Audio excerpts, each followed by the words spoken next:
Hello குட்டீஸ், praise Lord. How are you? இந்த shine time ப்ரோக்ராமில் உங்களை எல்லாரையுமே சந்திக்கிறதுல எனக்கு ரொம்ப சந்தோஷம். நல்லா இருக்கீங்களா? ஹாப்பியாக இருக்கீங்களா? நீங்கள் கர்த்தருக்குள்ள எப்பொழுதுமே சந்தோஷமாக இருக்கணும், சரியா? என்ன எல்லாருக்கும் ரிசல்ட் வந்துடுச்சா? லீவ் முடிய போதா? எல்லாம் சோகமாக இருக்கீங்களா? இல்லை, இந்த ஒரு மாதம் லீவில் ஏசப்பா உங்களுக்கு அநேக காரியங்களை கொடுத்துருப்பாரு, அநேக என்ஜாய்மெண்ட்டை கொடுத்துருப்பாரு, எவ்வளவோ நல்ல விஷயங்களை ஏசப்பா உங்களுக்கு கொடுத்துருப்பாரு. அதுக்கு நம்ம என்ன பண்ணோம்? ஸ்தோத்திரம் பண்ணோம். அடுத்த எக்ஸாமுக்காக, அடுத்த பாடத்துக்காக, அடுத்த வகுப்புக்காக நம்ம என்ன பண்ணோம்? நம்ம ஆயத்தப்படுத்திக்கணும், சரியா? அதுக்காக இந்த ஒரு வாரம் நீங்கள் என்ன பண்ணணும்? ஏசப்பா, நான் அடுத்த கிளாஸ் போகிறேன், நான் நல்லா படிக்கணும் அப்படின்னு சொல்லி நீங்கள் என்ன பண்ணணும்? எப்பொழுதுமே ஆயத்தமாக இருக்கணும், சரியா?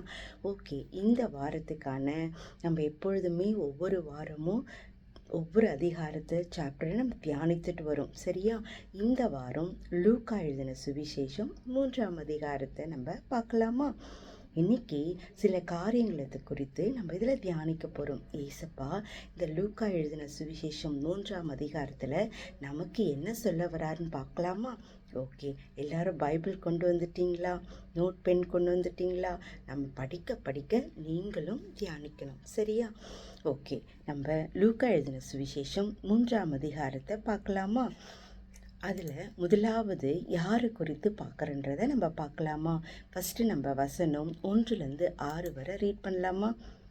லூக்கா எழுதின சுவிசேஷம் 3ஆம் அதிகாரம் 1-6. முதலாவது அதில் என்ன காரியத்தை குறித்து பார்க்கலாமா? திபேரியான் ராஜபாரம் பண்ணின 15ஆம் வருஷத்திலேயே பொந்தி பிலாத்து யூதேயாவுக்கு தேசாதிபதியாயும் ஏரோது காற்பங்கு தேசாதிபதியுமாகிய கலீலியாவுக்கும் அதிபதியாயும் அவன் சகோதரனாகிய பிலிப்பு காற்பங்கு தேசமாகிய இத்துரேயாவுக்கும் திராகொனித்து நாட்டிற்கும் அதிபதியாயும் லீசானியா காற்பங்கு தேசாதிபதியாக அபிலினுக்கும் அதிபதியாகும்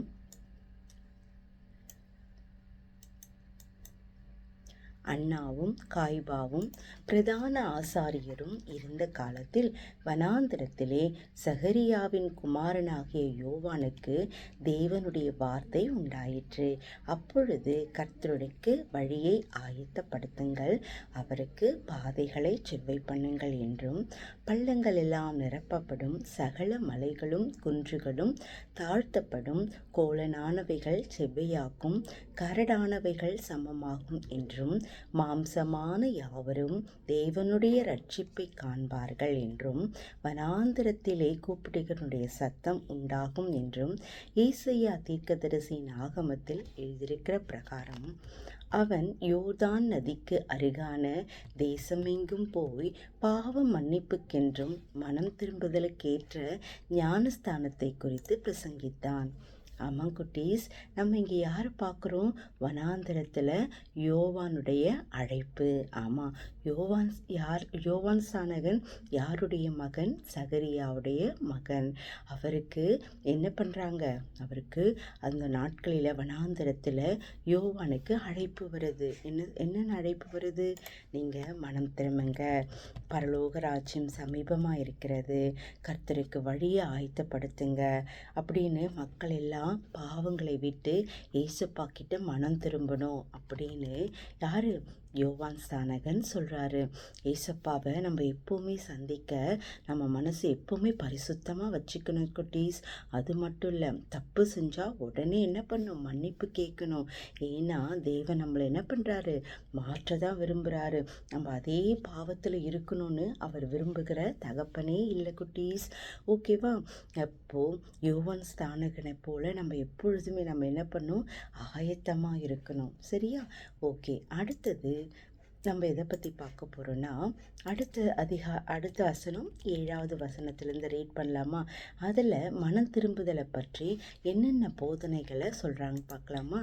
7-14. அவன் தன்னிடத்தில் ஞானஸ்தானம் பெறும்படிக்கு புறப்பட்டு வந்த திரளான ஜனங்களை நோக்கி, விரியன் பாம்பு குட்டிகளே, வருங்கோபத்துக்கு தப்பித்து கொள்ள உங்களுக்கு வகை காட்டினவன் யார்? மனம் திரும்புதலுக்கு ஏற்ற கனியை கொடுங்கள்.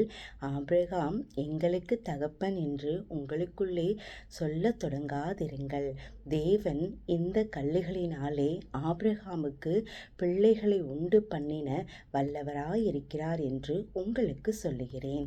இப்பொழுதே கோடாரியானது மரங்களின் வேர் அருகே வைத்திருக்கிறது. ஆகையால் நல்ல கனி கொடாத மரமெல்லாம் வெட்டுண்டு அக்கினியிலே போடப்படும் என்றான். அப்பொழுது ஜனங்கள் அவனை நோக்கி, அப்படியானால் நாங்கள் என்ன செய்ய வேண்டும் என்று கேட்டார்கள். அவர்களுக்கு அவன் பிரதியுத்தரமாக, 2 அங்கி உடையவன் இல்லாதவனுக்கு கொடுக்க கடவன், ஆகாரத்தை உடையவனும் அப்படியே செய்ய கடவன் என்றார். ஆயக்காரரும் ஞானஸ்தானம் பெற வந்து அவனை நோக்கி, போதகரே, நாங்கள் என்ன செய்ய வேண்டும் என்று கேட்டார்கள். அதற்கு அவன், உங்களுக்கு கட்டளை இருக்கிறது, அதிகமாய் ஒன்றும் வாங்காதிருங்கள் என்றான். போர் செய்வகரும் அவனை நோக்கி, நாங்கள் என்ன செய்ய வேண்டும் என்று கேட்டார்கள். அதற்கு அவன், நீங்கள் ஒருவருக்கும் இடுக்கண் செய்யாமலும் பொய்யாய் குற்றம் சாட்டாமலும் உங்கள் சம்பளமே போதும் என்று இருங்கள் என்றான். ஆம் குட்டீஸ், நம்ம இங்கே யாரை பற்றி பார்க்குறோம்? யோவான் ஸ்நானகன் என்ன பண்ணுறாரு? போதனைகளை சொல்கிறாரு. என்னது? மனம் திரும்புதலுக்கு ஏற்ற கனியை நீங்கள் கொடுக்கணும். ஆபிரகாமுக்கும் எங்களுக்கும் தகப்பன் யார்? இயேசுப்பா தான், இல்லையா? இந்த கல்லுகளினாலே ஆபிரகாமுக்கு பிள்ளைகளை உண்டு பண்ண அவர் வல்லவராக இருக்கும் பொழுது என்ன பண்ணணும்? நம்ம மனம் திரும்பி அவரிடத்துல நல்ல கனிகளை கொடுக்கிறவர்களாக நம்ம இருக்கணும். சரியா குட்டீஸ்? இப்போ ஸ்கூலில் நீங்கள் எல்லாத்துலேயுமே பர்ஃபெக்டாக இருப்பீங்க, நீங்கள் தான் ஃபஸ்ட் மார்க் எடுத்திருப்பீங்க. ஆனால் நமக்குள்ளே என்ன வரக்கூடாது? பெருமை வரக்கூடாது. நம்மளை விட குறைவான மார்க் வாங்குறவங்களையும் நம்ம என்ன பண்ணக்கூடாது? அசட்டை பண்ணக்கூடாது. அவங்கள என்ன பண்ணணும்? நம்ம என்கரேஜ் பண்ணணும். உங்கள் செயல்கள் மூலம் கர்த்தரை மகிமைப்படுத்தணும். நல்ல கனிகளை கொடுக்கிறவர்களாக நம்ம இருக்கணும். நான் எப்படி சகிக்கிறது, நான் எப்படி இப்படி இருக்கிறதுன்னு நீங்கள் நினச்சிங்கன்னா அப்போது உங்களுடைய பாவத்தையும் என்னுடைய பாவத்தையும் ஏசப்பா மன்னிச்சார், இல்லையா? அதே மாதிரி நம்ம நல்ல கனிகளை கொடுத்து ஏசப்பாவை மகிமைப்படுத்துகிறவர்களாக இருக்கணும்.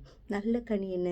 சகிப்புத்தன்மை, விட்டு கொடுக்கறது, நம்மளால் முடிஞ்ச உதவிகளை மற்றவர்களுக்கு செய்கிறது. இது எல்லாமே நல்ல கனி தானே. சமாதானம், இது எல்லாமே நம்ம என்னது? நல்ல கனியை கொடுக்கிறவர்களாக நம்ம இருக்கணும். உங்ககிட்ட 2 பென்சில் இருக்குன்னா உங்கள் ஃப்ரெண்ட்ஸ் கிட்ட கேட்டாங்கன்னு என்ன பண்ணணும்? நீங்கள் கொடுக்கணும். ஏன் உன் வீட்டிலேருந்து கொண்டு வரலையா அப்படின்னு கேட்கறதுக்கு பதிலாக, இல்லாததுனால தானே உங்ககிட்ட கேட்குறாங்க. அப்போ நீங்கள் என்ன பண்ணணும்? அவர்களுக்கு கொடுக்கிறவர்களாக இருக்கணும், உதவி செய்கிறவர்களாக இருக்கணும், நன்மை செய்கிறவர்களாக இருக்கணும். சும்மா நம்ம வாய் வார்த்தைக்கு கிறிஸ்துவர்கள் சொல்கிறதுக்கு பதிலாக, ஏசப்பா என்னை காண்கிற தகப்பன், நான் செய்கிற ஒவ்வொன்றையும் அவர் பார்த்து கொண்டிருக்கிறாரு, என்கிட்ட உதவி கேட்குறவங்களுக்கு என்னால் இயன்றதை நான் செய்ய எனக்கு அந்த கிருபை தாங்க ஏசப்பா அப்படின்னு நீங்கள் கேட்கணும். சரியா? அப்போது என்ன பண்ணாங்க? ஆயக்காரரும் ஞானஸ்தானம் பெற வரும்போது, போதகரை நாங்கள் என்ன செய்ய வேண்டும் அப்படின்னு கேட்குறாங்க. யாரை? யோவான் ஞானஸ்தானங்கன்னு கேட்குறாங்க. அப்போ அவங்க என்ன சொல்கிறாங்க? உங்களுக்கு கட்டளையிட்டு இருக்கிறதுலேருந்து ஒன்றையும் வாங்காதிருங்கள். அப்படின்னா அதிகமாக யாரிடத்துலையும் அளவுக்கு அதிகமாக வாங்கக்கூடாது. உங்களுக்கு இருக்கிற ஆசீர்வாதம், உங்களுக்கு இருக்கிற ஒவ்வொரு ஆசீர்வாத பொருளும் போதும்னு நினைங்க. நீங்கள் சம்பாதிக்கிறவர்களாக இருந்தால் அந்த சம்பாதியமே போதும்னு நினைங்க. தேவையில்லாததை என்ன பண்ணக்கூடாது? நம்ம செலவு செய்யக்கூடாது. யார்கிட்டையும் நம்ம இடுக்கன் செய்யக்கூடாது. யார்கிட்டையும் பொய் சொல்லக்கூடாது. உள்ள ஒன்றை வச்சு வெளியில் ஒன்று சேர்த்து அதெல்லாம் இருக்கக்கூடாது. நம்ம கிறிஸ்துவுக்குள்ளே நம்ம எப்பொழுதும் சந்தோஷமாக இருந்து அவரை மகிமைப்படுத்துகிற நம்ம இருக்கணும். சரியா? இங்க கிறிஸ்துவின் போதனைகளை யார் சொல்றாங்க? யோவான் ஸ்நானகன் சொல்றாங்க.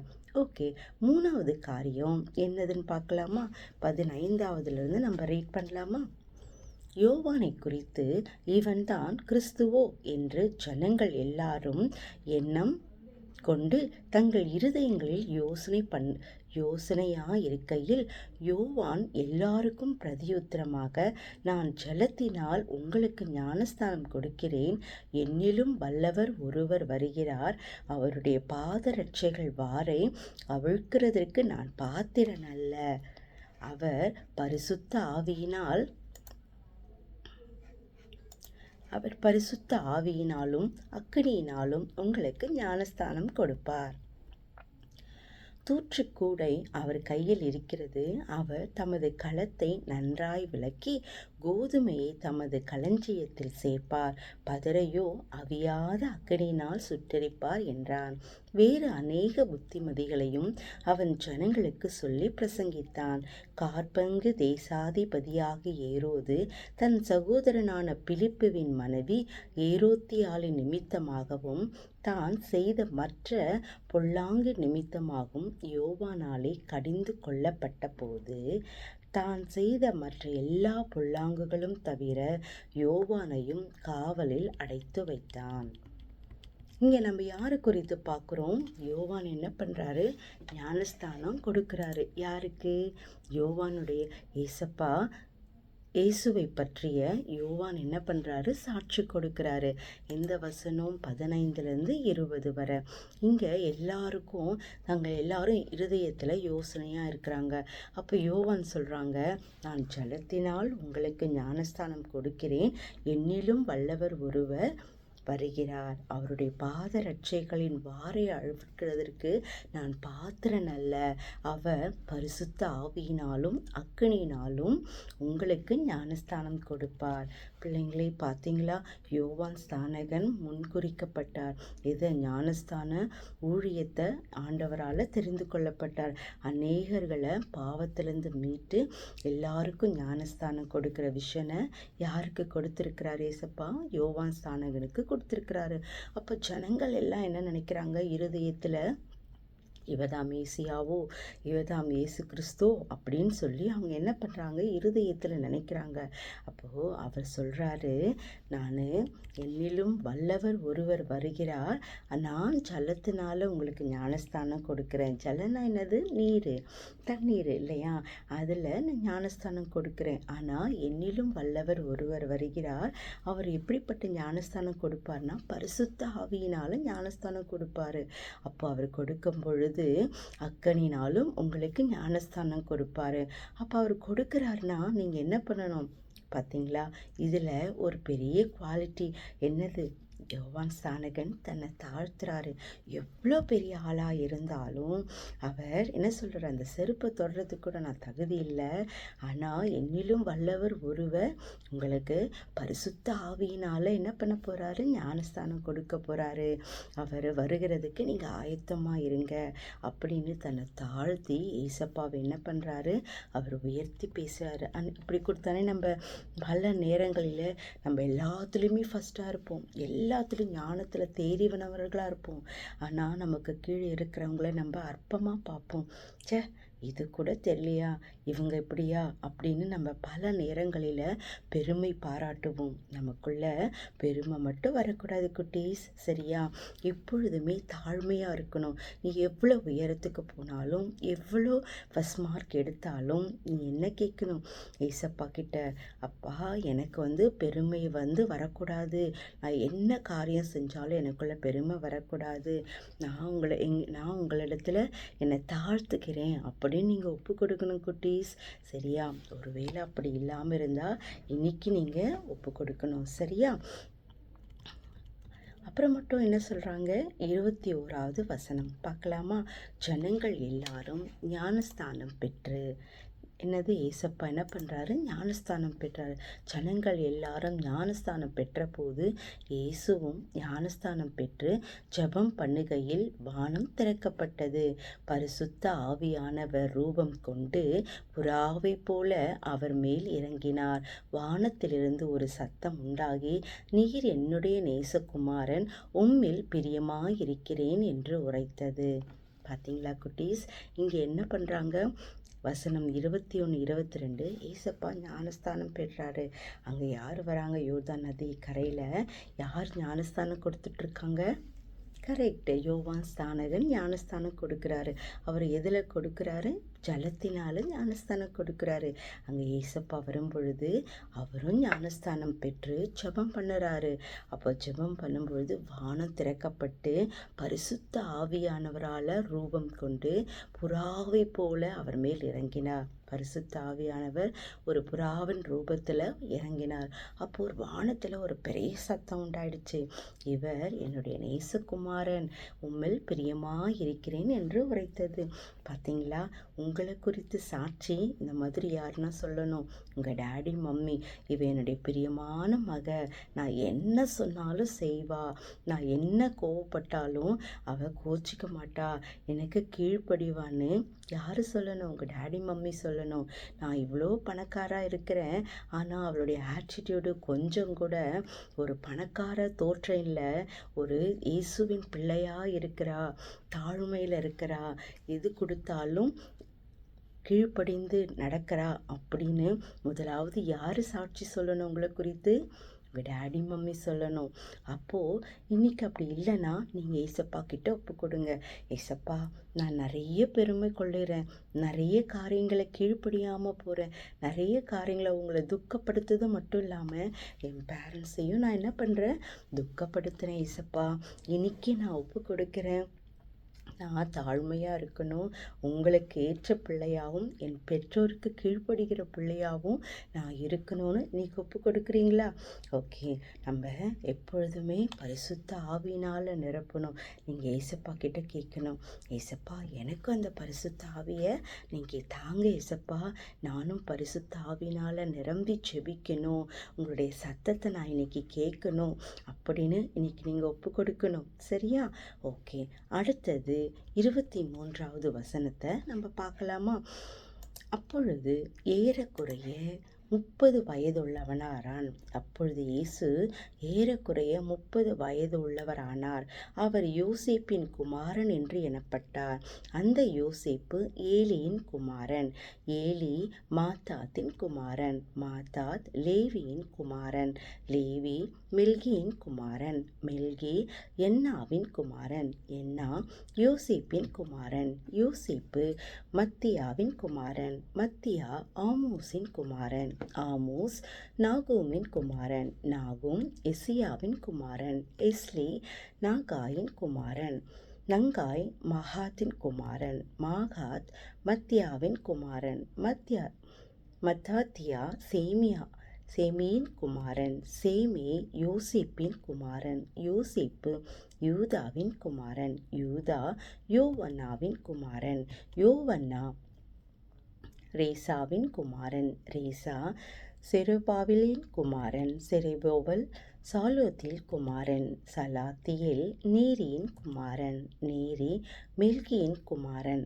மெல்கி அத்தியின் குமாரன், அத்தி கோசாமின் குமாரன், கோசாம் எல்தோமின் குமாரன், எல்தோம் ஏரின் குமாரன், ஏர் ஏசேயின் குமாரன், ஏசே எலிசேரின் குமாரன், எலிசேயர் யோரிமின் குமாரன், யோரிம் மாத்தாத்தின் குமாரன், மாத்தாத் லேவியின் குமாரன், லேவி சிமியோனின் குமாரன், சிமியோன் யூதாவின் குமாரன், யூதா யோசேப்பின் குமாரன், யோசேப்பு யோனானின் குமாரன், யோனான் எலியாக்கிமின் குமாரன், எலியாக்கிம் மெலாயாவின் குமாரன், மெலாயா மைனானின் குமாரன், மைனான் மாத்தாத்தாவின் குமாரன், மாத்தாத்தா நாத்தானின் குமாரன், நாத்தான் தாவீதின் குமாரன், தாவீது ஈசாயின் குமாரன், ஈசாய் ஒபேத்தின் குமாரன், ஓபேத் போவாசின் குமாரன், போவாஸ் சல்மோனின் குமாரன், சல்மோன் நகசோனின் குமாரன், நகசோன் அமினதாபின் குமாரன், அமினதாப் ஆராமின் குமாரன், ஆராம் எஸ்ரோமின் குமாரன், எஸ்ரோம் பாரேசின் குமாரன், பாரேஸ் யூதாவின் குமாரன், யூதா யாக்கோபின் குமாரன், யாக்கோபு ஈசாக்கின் குமாரன், ஈசாக்கு ஆபிரகாமின் குமாரன், ஆபிரகாம் தேராவின் குமாரன், தேரா நாகோரின் குமாரன், நாகோர் சேரேக்கின் குமாரன், சேரேக் ரெகுவின் குமாரன். ரெகு பேலேக்கின் குமாரன். பேலேக் எபேரின் குமாரன். ஏபேர் சாலாவின் குமாரன். சாலா காயினானின் குமாரன். காயினான் அர்பஹசாத்தின் குமாரன். அர்பஹசாத் சேமின் குமாரன். சேம் நோவாவின் குமாரன். நோவா லாமேக்கின் குமாரன். லாமேக்கு மெதுசலாவின் குமாரன். மெதுசலா ஏனோக்கின் குமாரன். ஏனோக்கு யாரேத்தின் குமாரன். யாரேத் மகளா லேயில் குமாரன். மகளா லேயால் கெனானின் குமாரன். கெனான் ஏனோசின் குமாரன். ஏனோஸ் சேத்தின் குமாரன். சேத் ஆதாமின் குமாரன். ஆதாம் தேவனால் உண்டானவன். ஆமாம் குட்டீஸ், இது யாருது? வசனம் 23 38 வரை யாரை பற்றி நம்ம பார்க்குறோம்? இயேசுவின் வம்ச வரிசையை பற்றி நம்ம பார்க்குறோம். யார் யாருக்கு பிறந்தவங்க, எத்தனை குமாரர்கள் இருந்தாங்க அப்படின்றது தான் இந்த இயேசுவின் வம்ச வரிசை. ஓகே குட்டீஸ், இந்த வாரம் வசனம் 1-6 வரை நம்ம யாரை பற்றி பார்த்தோம்?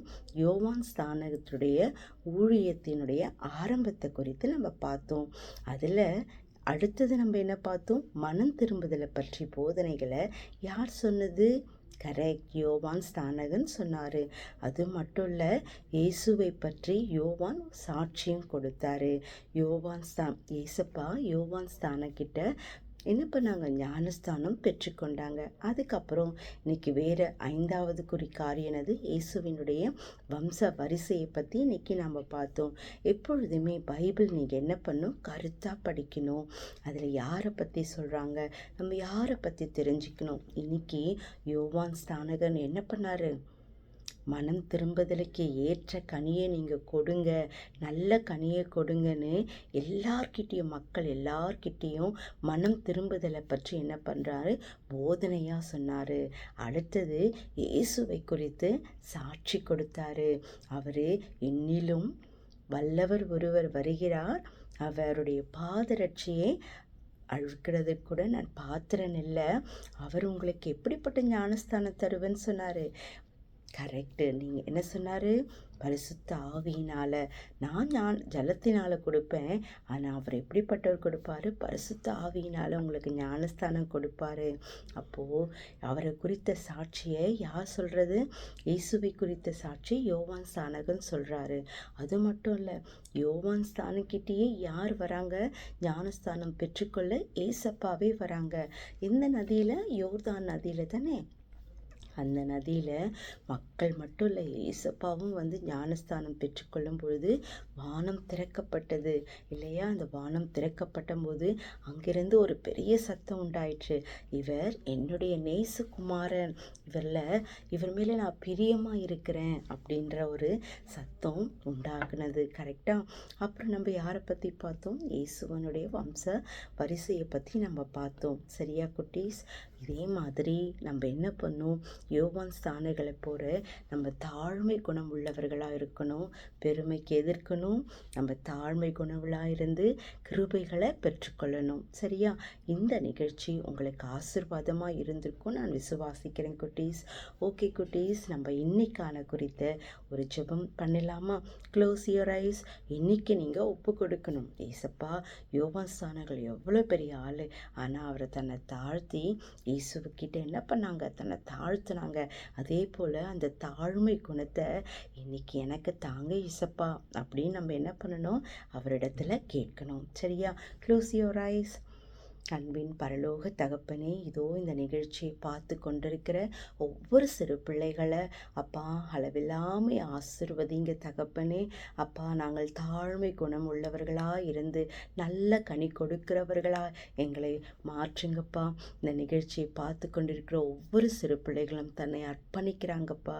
நான் நல்ல கனி கொடுக்கிறவளா, நல்ல பிள்ளையா, பெற்றோருக்கு கீழ்ப்படுகிற பிள்ளையா, அப்பா உமக்கு ஆண்டவரே சப்பா கனப்படுத்தக்கூடிய பிள்ளைகளாய் அவர்களை நீர் மாற்றுகிறதற்காய் கொடா கொடி ஸ்தோத்திரம் பா, ஸ்தோத்திரம். ஜெபத்தை நீர் கேட்டதற்காக ஸ்தோத்திரம். தன்னை அர்ப்பணித்து கொண்டிருக்கிற ஒவ்வொரு பிள்ளைகளையும் நீர் அளவில்லாமல் ஆசீர்வதிக்கிறதற்காக ஸ்தோத்திரம். துதி கன மகிமை இயேசுவின் நாமத்தில் ஜெபிக்கிறோம் நல்ல பிதாவே, ஆமேன். ஓகே குட்டீஸ், இந்த நிகழ்ச்சி உங்களுக்கு ஆசீர்வாதமாக இருந்திருக்கும் நான் விசுவாசிக்கிறேன். அடுத்த நிகழ்ச்சியில் நம்ம அடுத்த சாப்டரை தியானிக்கலாமா? Okay, God bless you. praise the Lord.